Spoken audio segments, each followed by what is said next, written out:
Hello students.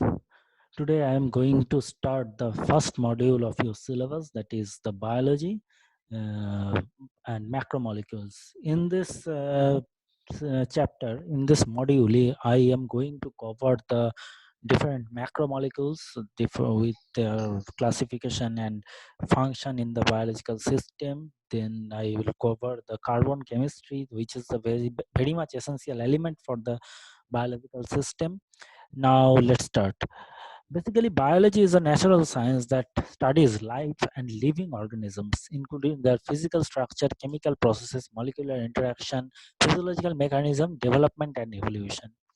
All the biological systems function are involved in the some molecules, and these molecules those are involved in the biological system is known as the macromolecules, and these subdiscipline which deals with macromolecules is known as the molecular biology. Basically in this stream, a particular stream, we deal with different macromolecules. So we first have to understand what is the difference between molecule and macromolecules. The molecules are the smallest unit of compound or element, where the all chemical and physical property of that element or compound is present.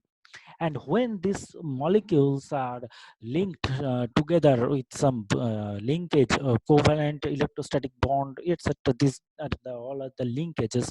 With these bonds, when these macromolecules are linked together, they form the large molecules, and these large molecules are known as the in biological system, these large molecules are known as the macromolecules. Basically, the macromolecules are long molecules made up of monomers bonded together to form a polymer. So is this a polymer? Yes, of course, this is a polymer, but there is a basic difference between the polymers and macromolecules, is that the polymers only present in the polymers only present in case of inorganic system, uh, in non-living system, but in case of living system, these polymers are known as macromolecules. So there are four macromolecules in our biological system. These are the nucleic acid, carbohydrate, lipid, and proteins, and their structures, basically the sequence of these all the macromolecules are very much related with their function, and thus there is a structure and function relationship. And these structures can be range from the primary to quaternary and higher structures. In case of proteins, there are four structures: primary, secondary, tertiary, and quaternary. In case of nucleic acid, we found the two types of structure: primary and secondary. These are on the structure. This structure is very much responsible for the function of these macromolecules. So there is a structure function relationship. So the building blocks of these macromolecules are known as the monomers. And in case of carbohydrates, these monomers are called monosaccharides. In case of proteins, the building blocks are amino acids. In case of lipids, these building blocks are known as fatty acid and glycerol. And in case of nucleic acid, these are known as nucleotides. So the monomers are molecules or atoms joined by covalent bonds. The polymers or macromolecules are long unit made up of monomeric units, and the polymers are formed from the condensation and dehydration reaction. That means when the two monomers are joined together with the covalent linkage, the hydrogen, the water molecule must be removed from this reaction, and this is known as the condensation reaction. And from the polymer, the monomers are formed by the process of hydrolysis or rehydration reaction. Now comes to the point, that is the carbon, which is the main important element of our biological system. The biological system, every biological molecule or biomolecules or the organic molecules must contain the carbon. And the organic molecules, these have the organic biomolecules must have the hydrocarbon backbone. So this is the very much important chemical element which has a symbol C and atomic number 6. And with some other elements, this carbon forms different type of biological molecules, and all these are very much essential for our living system.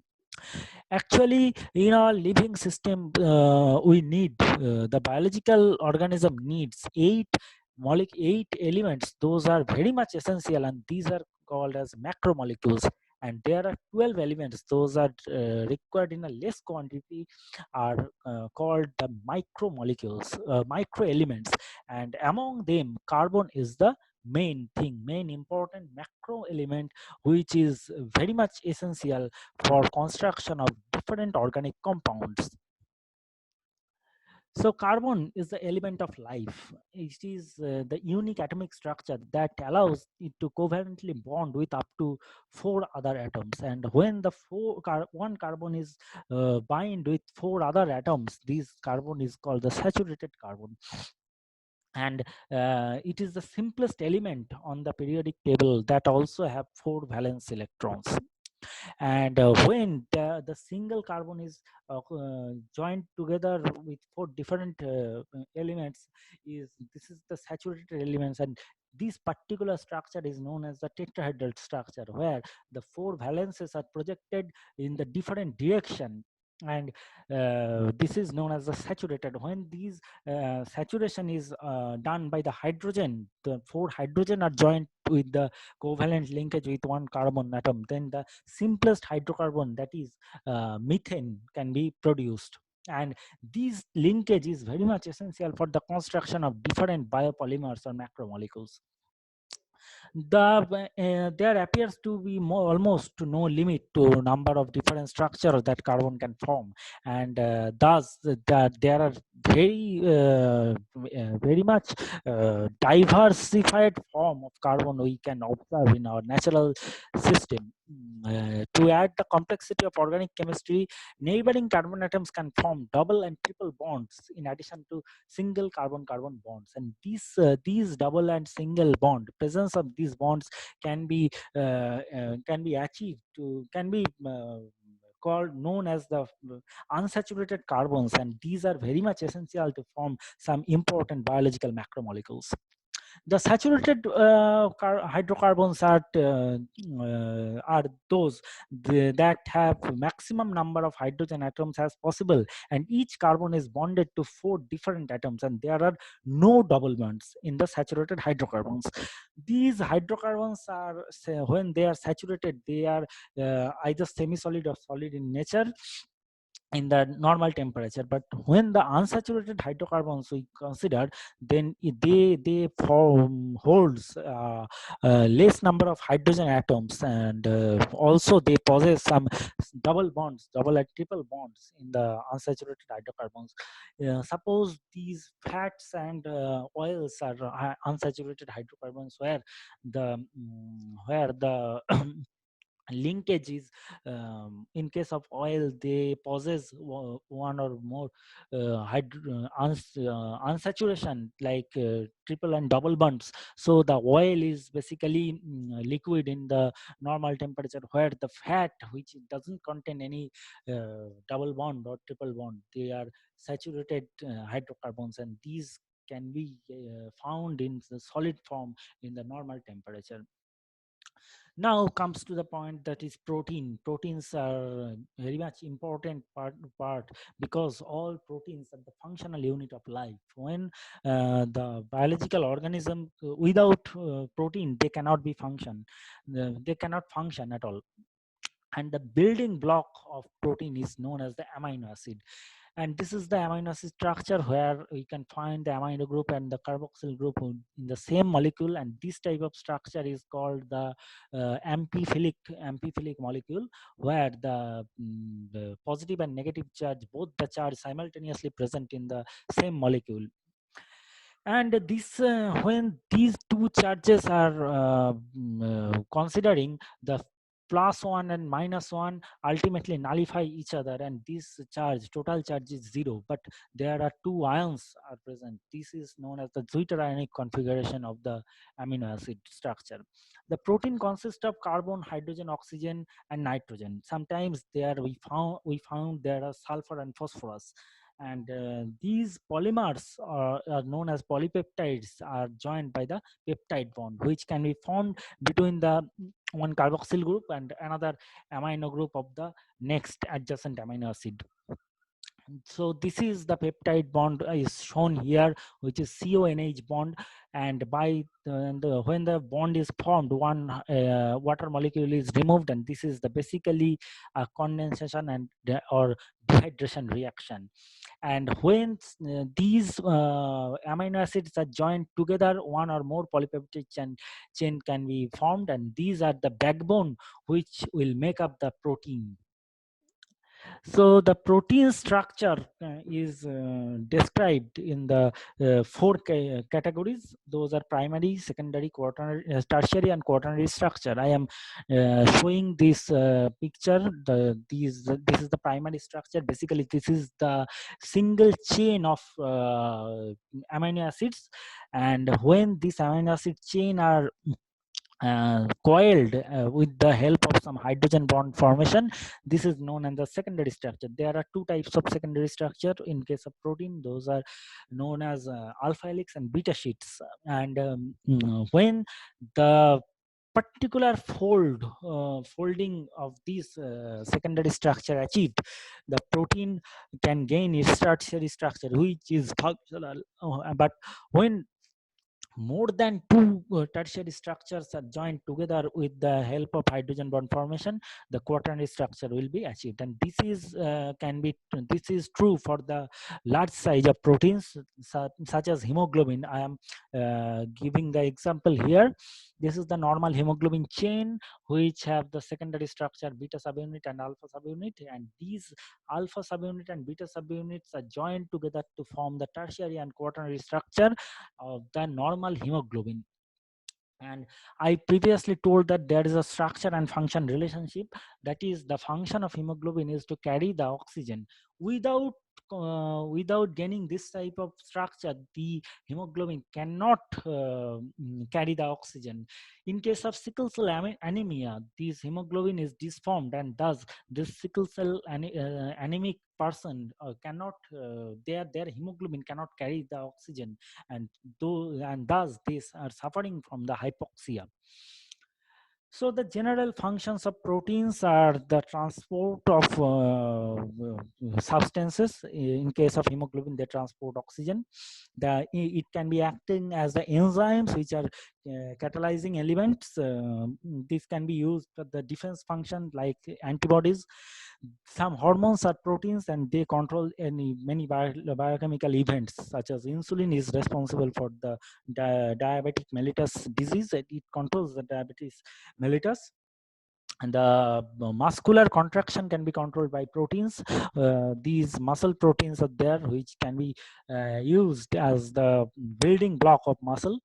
There are several proteins which control the expression of genes and translation, like histone proteins, and such polymerases, ribosome, RNA and DNA polymerases are there. The nutrient and storage can be achieved by the function of protein, such as egg albumin, casein of milk, ferritin that store ions, and the proteins can be acting as the buffers, like some plasma proteins in blood, which maintains the blood pH. The protein function as antivitamins, like avidin is the antivitamin of vitamin H. It is present in the egg. And the proteins are infective agents, that is the prions, which can be very dangerous disease causing agent that cause mad cow disease, are proteins. These are all proteins. There are also some medical and biological functions. Some toxin proteins are there, which are can be produced by some pathogenic microorganisms. Some proteins provide structural strength and elasticity to the organs and vascular system. That is the collagen and elastin of bone matrix and ligaments. These proteins are very much required for the bone movement. And some proteins also are the components of the structure of tissues, like our alpha keratin that is present in the hair and epidermis, the protective layer. They also provides the protection for human body. So protein function can be dependent on the protein modification. Not all the translated proteins are functional. For the functional protein, there may be some modification is required.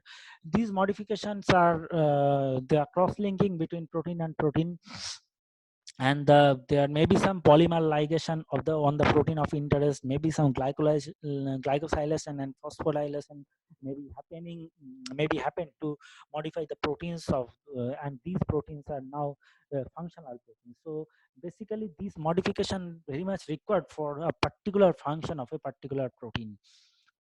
Now now the enzyme is the protein is are the proteins that acts as the biological catalyst.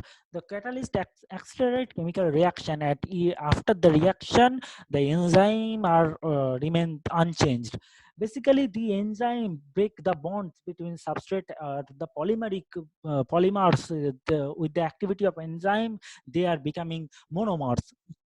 So these substrate can bind with the at the active site of enzyme, and when it binds at the active site the enzyme conformational change will be happening, and due to this conformational change the bond breaks, and these breakage of bond releases products from the enzyme, and the enzyme substrate complex is now subdivided into enzyme and product. So this is the main function of enzyme.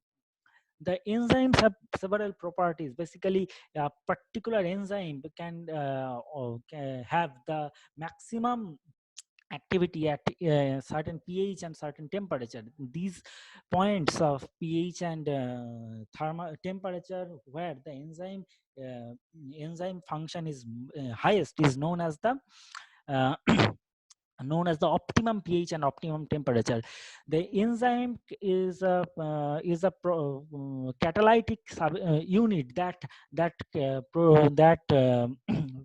does the catalysis of catalysis that uh, it converts substrate from substrate into products, and this is known as the catalysis, where these catalysis may be reversible, by which the from the polymer by the action of enzyme we get monomers, and this can be reversed with the help of enzyme, and this is known as the reversibility. The enzymes are particularly specific for a particular substrate, and this is known as the specificity. We can use the enzyme that is required for the protein breakage. We cannot use this enzyme for the breaking of carbohydrates, so this is known as the specificity. Now comes the nucleic acid. It is the nucleic acids are the biopolymers or small biomolecules. These are essential to all known forms of life, and the term nucleic acid is the overall name for DNA and RNA. There are two types of nucleic acid. One is RNA and another one is DNA. And the building block is nucleotide, which I have shown here. The nucleotide is consisting of a nitrogenous base that is either purine or pyrimidine, one pentose sugar that may be ribose or deoxyribose, depending on the ribose sugar, pentose sugar. Whether it is ribose, the nucleic acid is RNA, ribonucleic acid. Whether it is deoxyribose, the nucleic acid will be DNA or deoxyribonucleic acid. And there is a phosphate group which is these phosphate groups can be joined with the next ribose sugar of the building nucleic acid by the linkage of phosphodiester bond. And there are two types of nitrogenous bases I have told. The one is purine, another one is pyrimidine. There are two purines, one is adenine and guanine, and there are three pyrimidines. Those are cytosine, thymine, and uracil in case of RNA. In case of RNA, no thymine is present. Instead of thymine, there is uracil is present.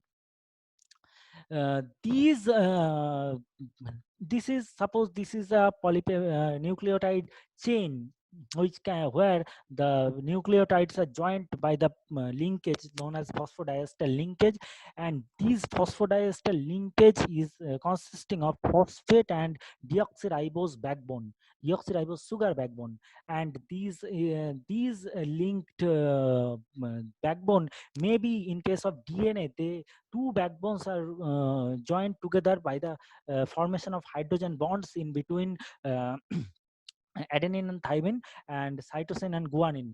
In case of adenine and thymine, two hydrogen bonds are formed. In case of guanine and cytosine, three hydrogen bonds are formed. So this is the basic structure of a DNA. In case of RNA, only one strand is there. RNA is single stranded. So the functions of nucleic acid in the cell, they are involved in the storage, transfer, and expression of genetic information. And these are the basically these are the genetic information. Those are lying inside the DNA. In case of DNA, these genetic material are stored, and in case of RNA, these genetic materials are in functional form. Some nucleic acid acts as the enzyme and coenzyme. As for example, RNA acts as the catalyst, and the RNA is the coenzyme for telomerase, which seals the ends of the chromosome. The RNA is in some organisms like virusoids and viroids, there are no proteins. So these organisms or acellular organisms use their RNAs as the catalytic enzyme, and the DNA exhibits structural polymorphism, and it assumes several forms depending on certain conditions. Several DNA variants are known because and there are several variation in between organisms or in between the races of same organism. These variation are totally result of the DNA polymorphism.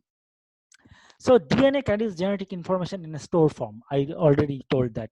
Basically, the genetic information in DNA is transferred to the ribonucleic acid, the monomeric forms of nucleic acid, and that are the primarily single-stranded molecules, and these is designated and the ribosomal RNA, transfer RNA, and messenger RNA. So basically, there are three types of RNAs. One is rRNA, tRNA, and the other one is RNA, tRNA, and mRNA. And there is also the three types of DNA. One is aDNA, bDNA, and zDNA. Uh, when these information, genetic information, flows from DNA to protein, the functional unit of cell or the organism is known as the central dogma. The central dogma is discovered by Francis Crick, who told that DNA must be replicated, and transcription process, it is transcribed into RNA, which can be reverse transcribed into the DNA, and this DNA, which is reverse transcribed from RNA, is known as the copy DNA or cDNA. The RNA may undergoes the translation process by which the proteins are expressed, and this is known as the translation process of protein expression. So I told you DNA consisting of two strands. These strands are known as sense strand and antisense strand. The DNA double helix strands, one of them are transcribed, and this transcribed strand is known as the antisense strand, and the non-transcribed strand is known as the sense strand. mRNA is complementary to the antisense strand. If you see the sequence, this is the basically sequence which is complementary to that sequence. So this is the template strand, and this is the sense strand or partner strand. Basically, I have already told there are three types of RNA. One is mRNA, another one is rRNA, another one is tRNA. These RNAs already also involved in the protein translation. All three RNAs are involved in the protein translation. Basically, yeah, on the mRNA code, the proteins are translated, and during this translation, ribosome helps where the tRNA carries the amino acid and add it on the ribosome to form the protein. So this typical genetic information flow happens inside the cell. Inside the nucleus, the DNA replication and mRNA transcription occurs, and from mRNA, the mRNA now transported into the cytosol, where the translation process undergoes. This is the total process of translation depicted here, where the growing polypeptide chains where the amino acids are linked by the peptide bonds, and this is the ribosome which consisting of the ribosomal RNA, and this is the mRNA where the tRNA carries the amino acid and the translation goes on. So students, this is basically the process, and this is basically the class where I discussed with the macromolecules, and there I told you that we have 4 macromolecules, and in this class I have completed only proteins and nucleic acid. In the next class I will discuss the rest of the macromolecules. Those are carbohydrates and fats. So thank you. Please go through this slide. If any question, you can contact me with my mail ID. Thank you.